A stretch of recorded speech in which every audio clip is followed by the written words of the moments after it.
Bismillahirrahmanirrahim. Alhamdulillahi rabbil alamin wa bihi nasta'in. Wassalatu wassalamu ala Rasulillah wa ala alihi wa sahbihi wa man tabi'ahum bi ihsanin ila yaumiddin. Wa la hawla wa la quwwata illa billahil aliyyil azim. Subhanaka la ilma lana illa ma 'allamtana innaka antal alimul hakim.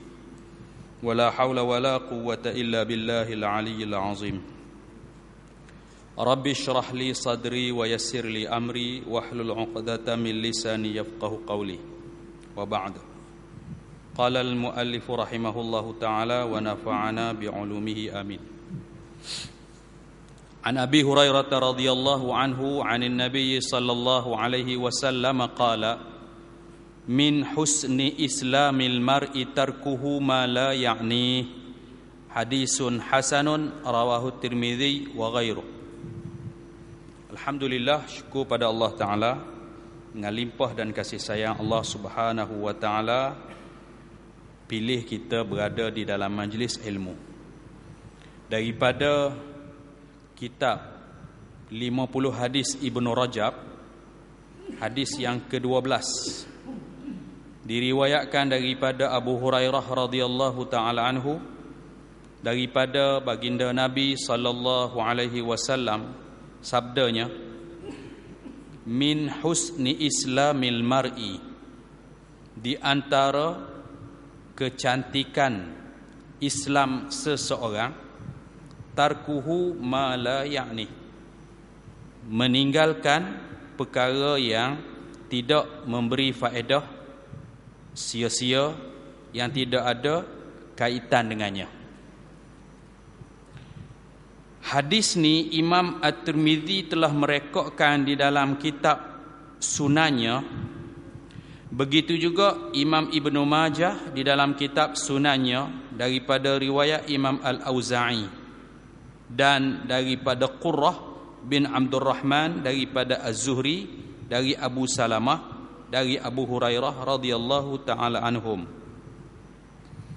Kata Imam At-Tirmidzi, hadis yang gharib, makna perawi seorang dia ambil dari seorang, dan setiap tabaqah atau periwayatan tu seorang perawi. Dan telah mengatakan hadis ini hasan oleh Ibnu Rajab kerana para perawi dalam riwayat-riwayat hadis ini adalah orang-orang yang kuat. Ibnu Abdul Barri menyatakan hadis ini mahfuz. Mahfuz ialah lawan kepada syaz. Syaz ni sama ada lafaz atau riwayat yang pelik, jarang, tetapi ini adalah hadis yang mahfuz. Dan banyak lagi perawi-perawi telah merekodkan dalam kitab mereka. Di antara yang lain ialah Imam Malik dalam kitab Muwatta'nya.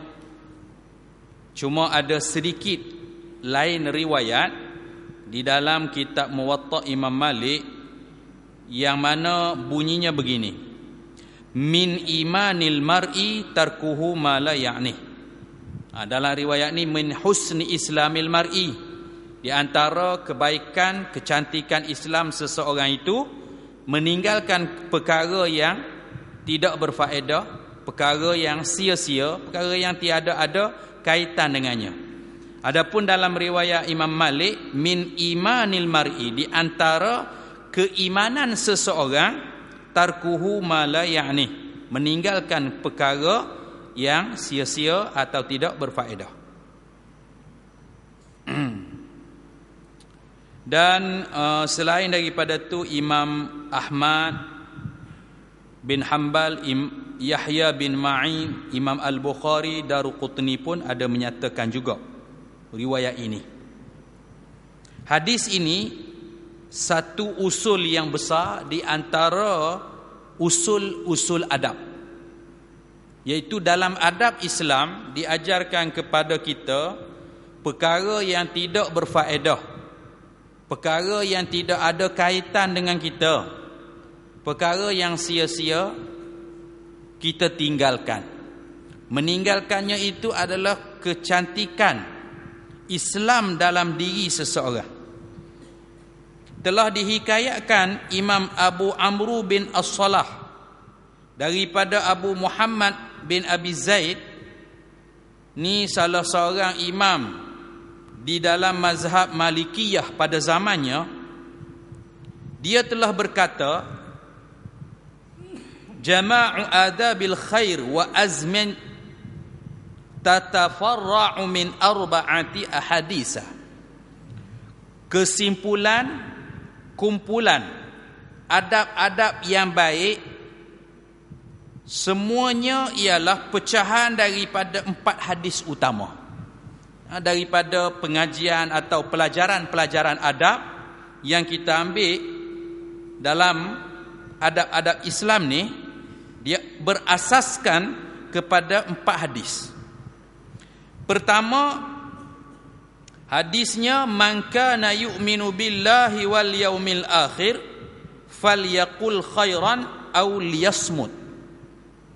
Barang siapa beriman kepada Allah dan hari akhirat, maka berkatalah baik atau diam. Itu satu. Dan wa qaulihi sallallahu alaihi wasallam, yang keduanya, min husni islamil mar'i tarkuhu ma la ya'ni, iaitu hadis ini. Di antara kebaikan Islam seseorang meninggalkan perkara yang tidak berfaedah, sia-sia dan tidak ada kaitan. Dan yang ketiga, dalam wasiat Nabi sallallahu alaihi wasallam, la taghdab, jangan kamu marah. Wa qauluhu sallallahu alaihi wasallam, dan yang keempat, asas daripada adab-adab Islam yang diajar dalam hadis Nabi ialah al-mu'minu yuhibbu li akhihi ma yuhibbu li nafsihi. Seorang mukmin mencintai bagi saudaranya apa yang dia cintai bagi dirinya. Jadi ini 4 hadis utama usul dalam adab-adab Islam. Siapa yang beriman kepada Allah dan hari akhirat. Banyak ulama-ulama hadis menyatakan Nabi SAW merengkaskan, menyebut yang awal dan yang akhir daripada rukun iman yang 6. Sebut beriman kepada Allah, nombor 1 daripada rukun iman. Kemudian sebut beriman kepada hari akhirat, yang terakhir, bermakna keseluruhan. Walaupun ada banyak dalam riwayat-riwayat hadis, barang siapa yang beriman kepada Allah dan beriman kepada hari akhirat. Dalam erti kata lain, maksudnya ialah beriman dengan ke-6 rukun iman tadi. Cuma diringkaskan, disebut awal dan disebut akhir. Kata Nabi, barang siapa yang beriman kepada Allah dan hari akhirat, maknanya orang yang beriman itu, falyaqul khairan, berkatalah perkataan baik, aw liyasmut, atau diam. Ini usul pertama, perkataan-perkataan baik. Perkataan baik ini disukai. Perkataan baik akan mewujudkan perkataan baik yang lain, dan perkataan baik juga dikira sebagai satu amal baik, kerana kebaikan akan mewujudkan kebaikan yang lain. Sehingga kan Nabi kata auliyasmut, atau duduk diam jika tidak mampu untuk berkata perkataan yang baik. Diam lebih baik daripada berkata dengan perkataan yang sama ada perkataan itu tidak baik, perkataan yang menyakitkan hati orang, perkataan yang tidak ada kaitan dengan agama, perkataan yang tidak membangkitkan, menyuburkan keimanan, perkataan yang tidak ada kaitan dalam agama dan pembangunan dalam agama, maka dia akan menyebabkan bukan saja keburukan pada diri kita, bahkan persekitaran kita. Perkataan seperti mana dalam orang-orang Arab dia kata, jar hussinani lahal tiyamu wala yultamu ma jarahal lisan. Kecederaan daripada tusukan lembing dapat diubati, tetapi tidak dapat diupati apa yang telah dicederakan oleh lidah-lidah. Sebab itu dalam bahasa Arab ni, lafzun, lafaz ni adalah satu lontaran. Oleh kerana itulah dianjurkan supaya setiap orang berhati-hati dalam menggunakan lidah dia. Kerana lidah nanti akan memberi kebaikan atau sebaliknya. Jadi ini antara usul adab yang utama. Pertama, berkata baik atau diam. Usul yang kedua daripada usul adab dalam Islam, min husni islamil mar'i, daripada kecantikan Islamnya seseorang, tarkuhu ma la ya'ni, meninggalkan perkara yang tidak berfaedah, perkara yang sia-sia, perkara yang tidak ada kaitan. La ya'ni ni benda tak ada kaitan. Pernah sekali berlaku di zaman Nabi SAW. Mereka dalam satu perjalanan berhenti satu tempat nak makan. Masa nak makan, ada di kalangan sahabat Nabi mengatakan kepada kawan dia, dia kata ambil ubusut sufrah. Ubusut sufrah ni ambil saprah, ambil lapik dan bentangkan. Ambil saprah, bentangkan.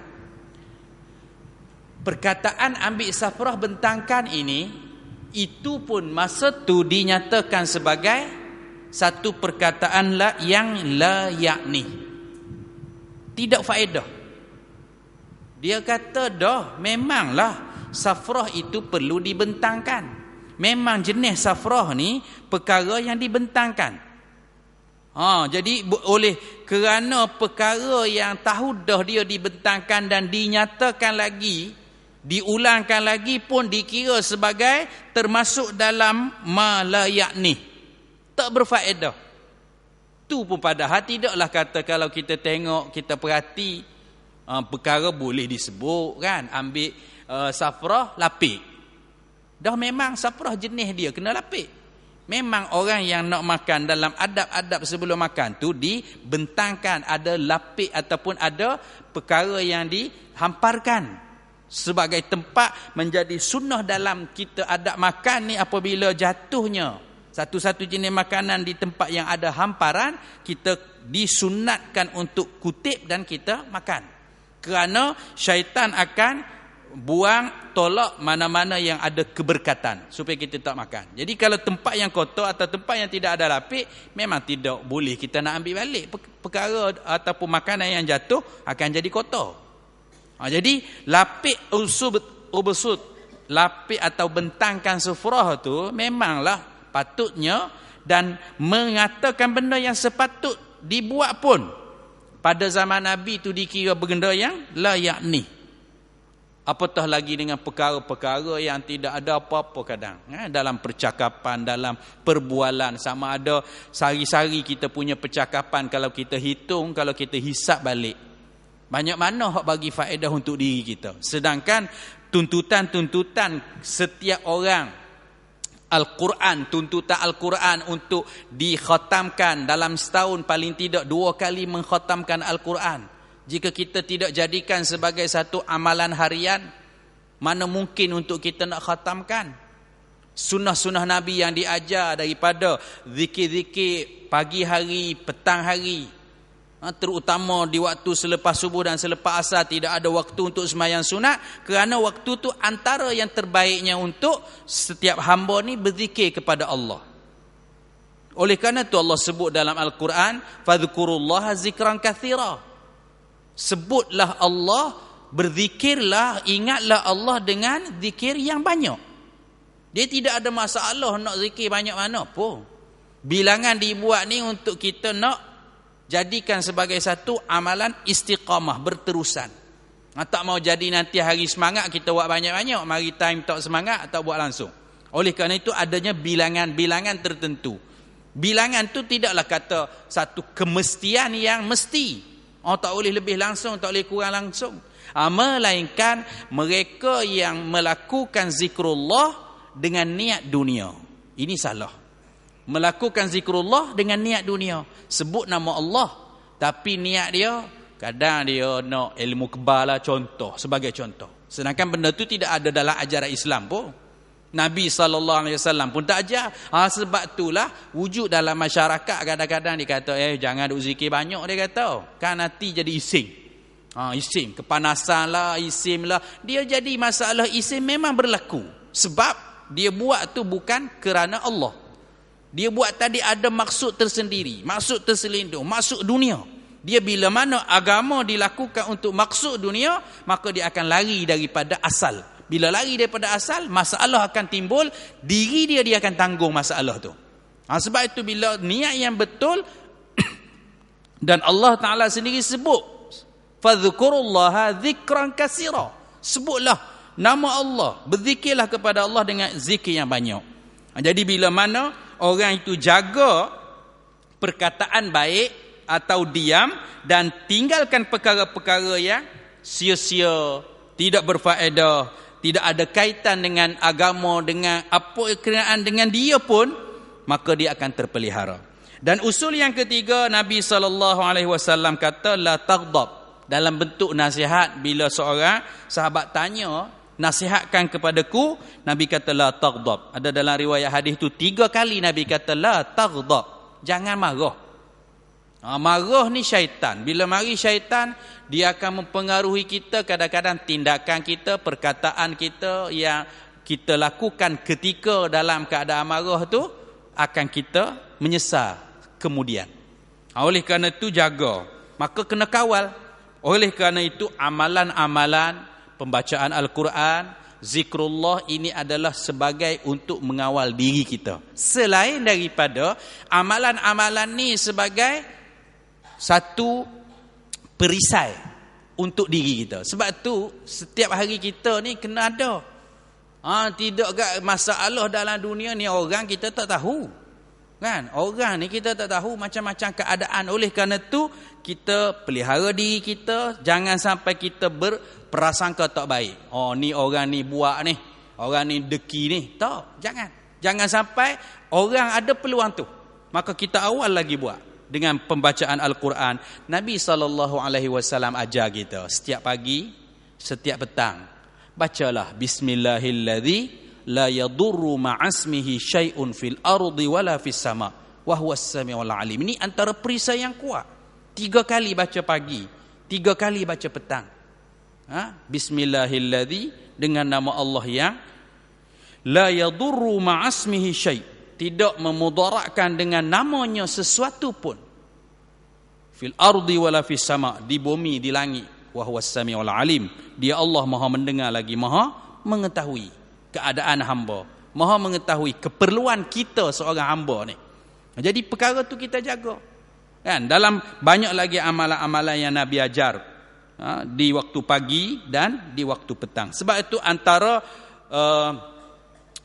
dia panggil hikmahnya, tidak ada sembahyang sunat selepas subuh dan selepas asar, ialah memberi ruang kepada kita, itulah waktu kita berzikir kepada Allah. Dan zikir yang paling afdal ialah tilawatul Quran, pembacaan Al-Quran. Jadi dengan kita mengisi masa dengan tilawatul Quran, zikir-zikir, doa-doa masnun yang ada diajar dalam sunnah Nabi, maka terhindar dari perkataan sia-sia, perkataan tak baik, daripada akan menyebabkan mudah marah. Dan usul yang keempat dalam adab Islam dinyatakan oleh Nabi sallallahu alaihi wasallam, al-mu'minu, seorang mukmin, yuhibbu li akhi, mengasihi bagi saudaranya, untuk saudaranya, ma yuhibbu li nafsihi, apa yang dia sukai untuk diri dia, apa yang dia cintai untuk diri dia.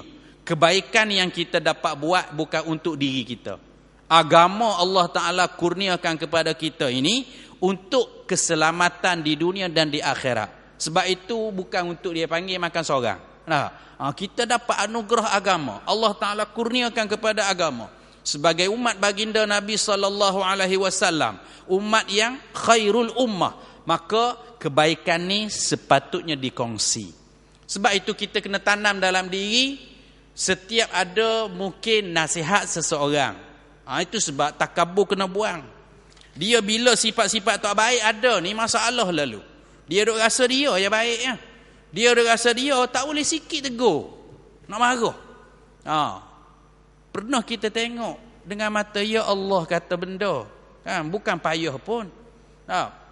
Ada seorang dia semayang, duk perhati tengok, lepas tu lah habis semayang, seorang anak muda ni jumpa seorang yang agak berusia dah lah. Orang panggil Tok Lebar, mungkin orang mengaji juga.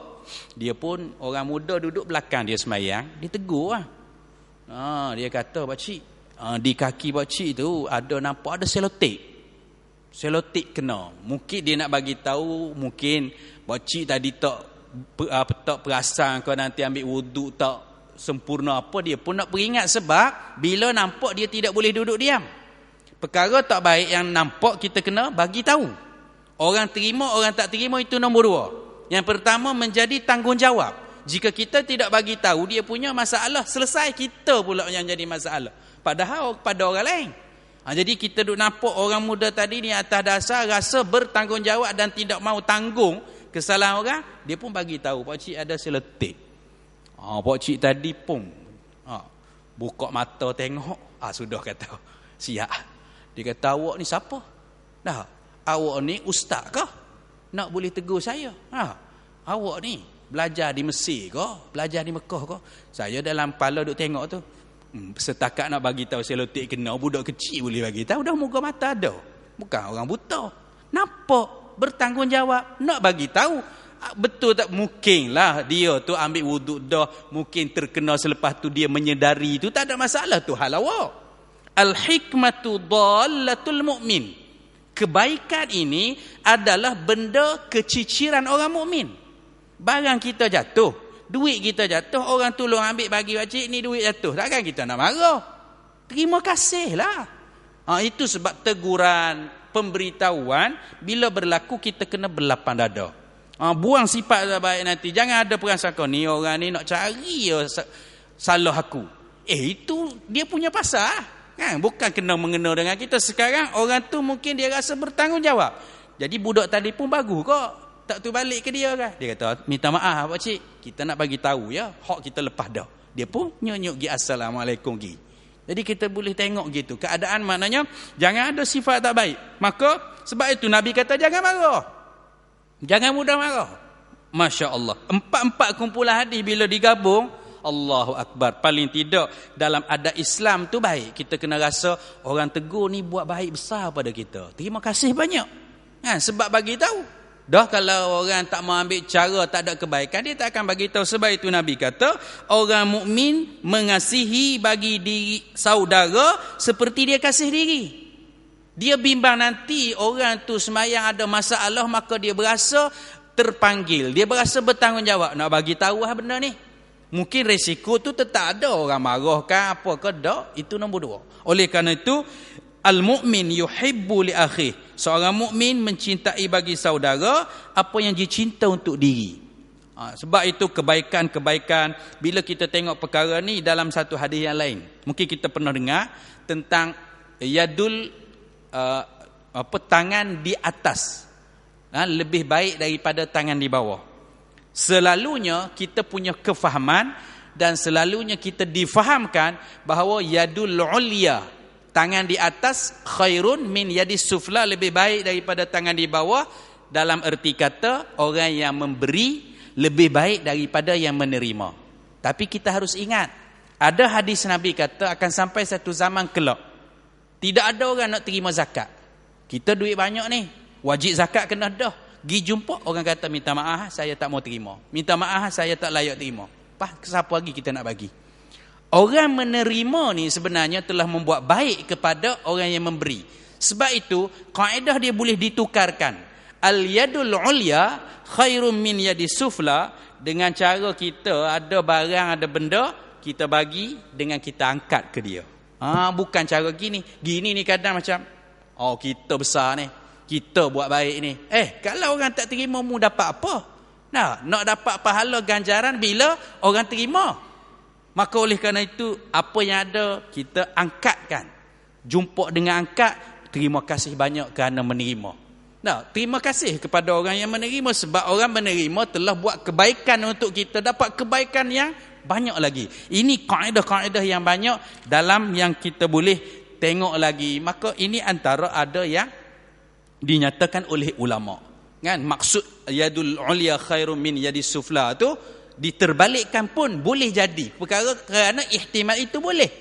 Jadi kita pun dalam kerana orang bagi teguran, orang tolong bagi tahu, macam orang duk kata jangan jaga tepi kain, apa semua ni bukan kaedah dalam agama, memang kena jaga. Sebab kita bermasyarakat lain, duduk dalam hutan seorang tak apa. Selagi kita bermasyarakat tak lepas kita. Kita tak boleh seorang, kita buat baik molek kita pergi semayang, orang jiran kita, anak beranak kita, kanan kiri kita tetap menjadi tanggungjawab. 40 kanan kiri depan belakang. Oleh kerana itu orang mukmin dia mencintai saudara seperti mana dia mencintai dirinya. Dia tak suka dia ni nanti di akhirat diazab oleh Allah, macam tu jugalah dia tidak suka untuk anak beranak dia, jiran tetangga dan kawan-kawan Islam yang lain. Ini 4 hadis yang menjadi usul dalam adab-adab Islam. Kata Imam Ibn Rajab, makna bagi hadis ini, iaitu hadis yang kita baca hari ini, hadis yang ke-12, min husni islamil mar'i tarkuhu ma la ya'nih. Di antara kebaikan Islam seseorang meninggalkan apa yang tidak berfaedah atau perkara yang sia-sia atau perkara yang tidak ada berkaitan dengannya. Apa yang dimaksudkan katanya?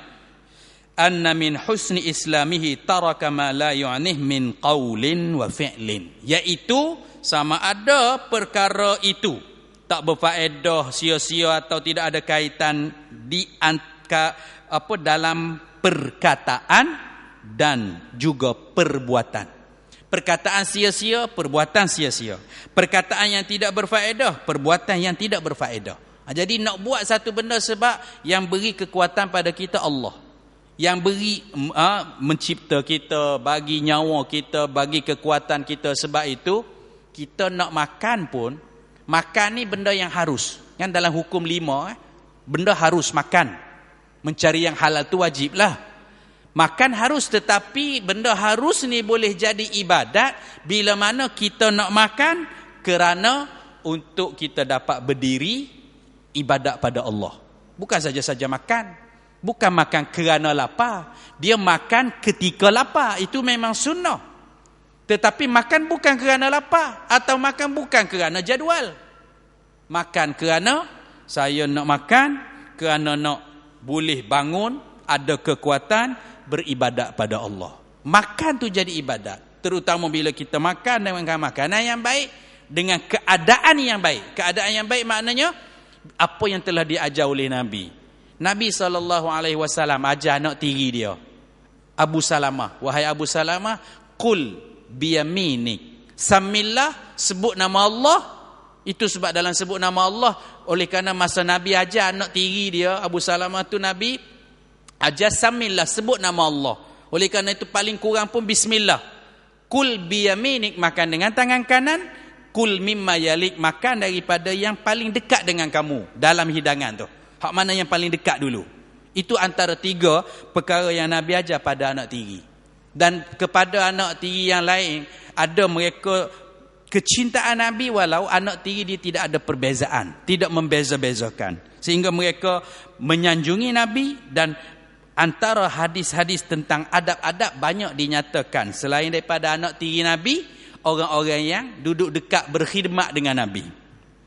Maka kata Imam Ibn Rajab, waqtasara ala ma ya'nih minal aqwal wal af'al. Maknanya benda yang dinyatakan dimaksud ialah yang tidak ada faedah pada segi perkataan dan perbuatan. Dan makna ya'nih itu ialah perkara yang ada hubungan, perkara yang ada maksud, perkara yang ada tujuan. Maknanya benda yang tak ada tujuan, tiada maksud, tanpa ada kaitan, maka itu semua perkara termasuk dalam la ya'ni, tak berfaedah. Maka perkara yang sangat ditekankan, maka perlu ditekankan. Perkara yang tidak ditekankan, maka perkara-perkara itulah antara termasuk di dalam benda yang la ya'ni, tidak ada kaitan, bukan ada tumpuan, bukan tuntutan.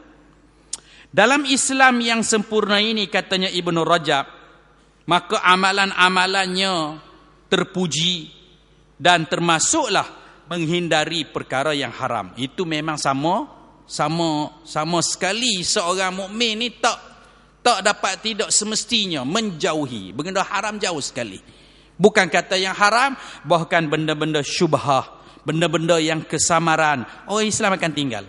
Seperti mana baginda Nabi SAW ada menyatakan dalam hadis yang lain, al-muslimu man salimal muslimuna min lisanihi wa yadihi.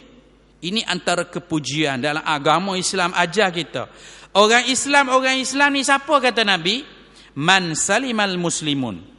Orang yang mana orang Islam lain sejahtera min lisanihi dari lidahnya wa yadihi dan tangannya. Tangan tu mewakili bagi perbuatan, lidah mewakili bagi perkataan. Sebab itu tadi katanya Nabi, kecantikan amalan Islam ni, seorang yang tinggalkan benda yang tidak ada faedah, tidak ada kaitan, tidak ada tuntutan dari segi perkataan dan perbuatan. Sebab orang Islam kata dalam hadis yang lain, kata Nabi, man salimal muslimun. Yang mana orang Islam lain akan berasa sejahtera daripada lidahnya. Lidah dia tidak menyakitkan hati. Dari perbuatannya tidak menyusahkan. Jangan sampai orang tengok nak lari. Orang tengok tak mau jumpa. Tidak. Jangan sampai dalam hadis ada dinyatakan juga di tempat lain kata, dia tidak ada tu orang rasa lega. Oh, mujur tak ada dah orang tu. Tak, jangan sampai macam tu. Itu orang yang tidak ada tanda kebaikan. Dia tanda kebaikan, bukanlah kita kata kena jadi masyhur, tidak. Kan?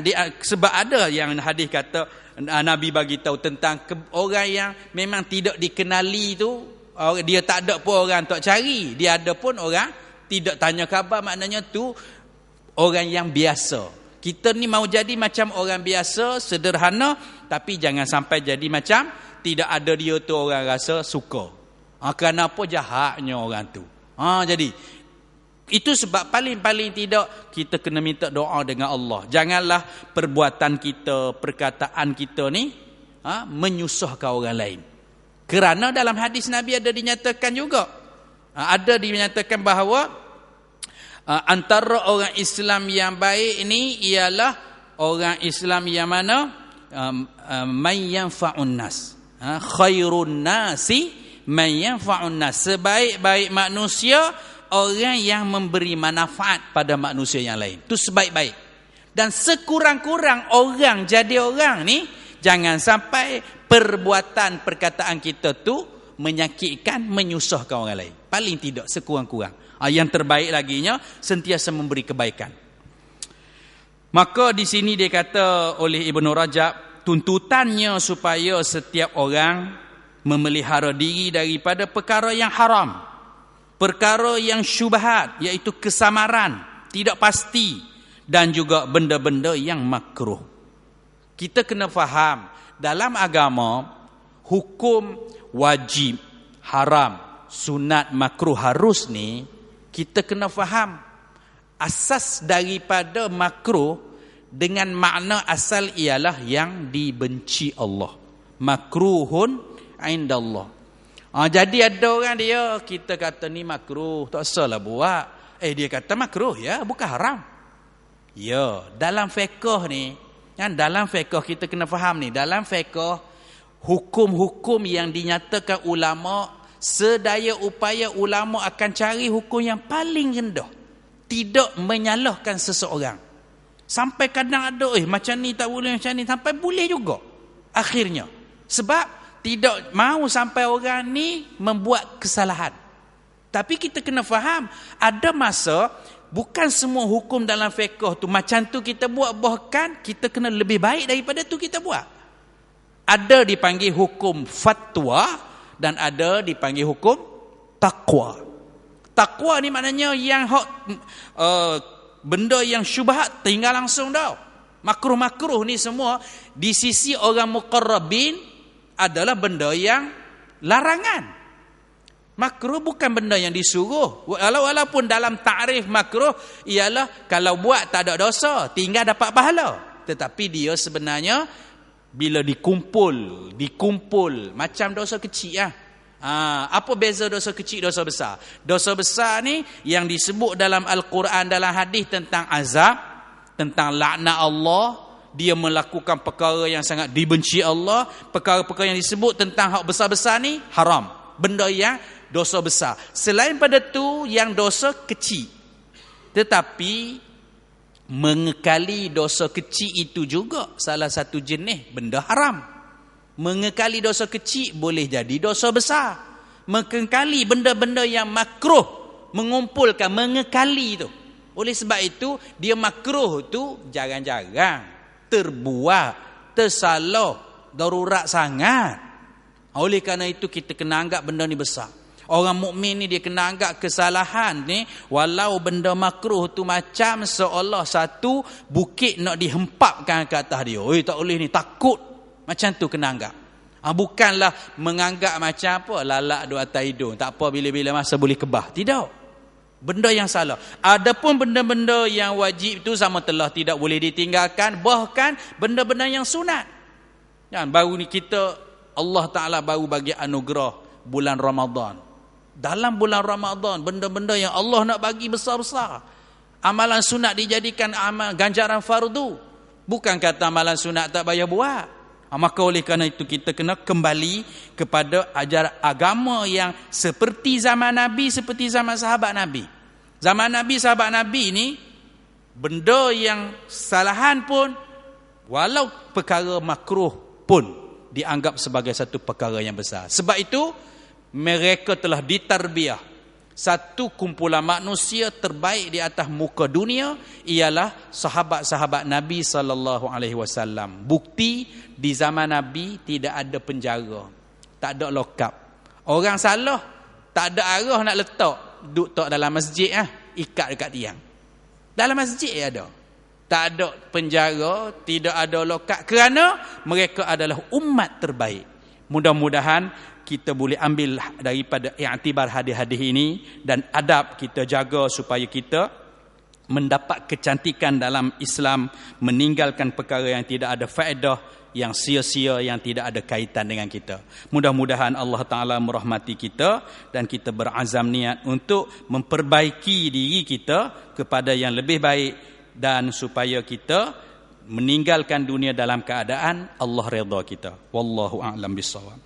Bismillahirrahmanirrahim. Allahumma anfa'na bima 'allamtana wa 'allimna ma yanfa'una wa zidna 'ilman walhamdulillahi 'ala kulli hal.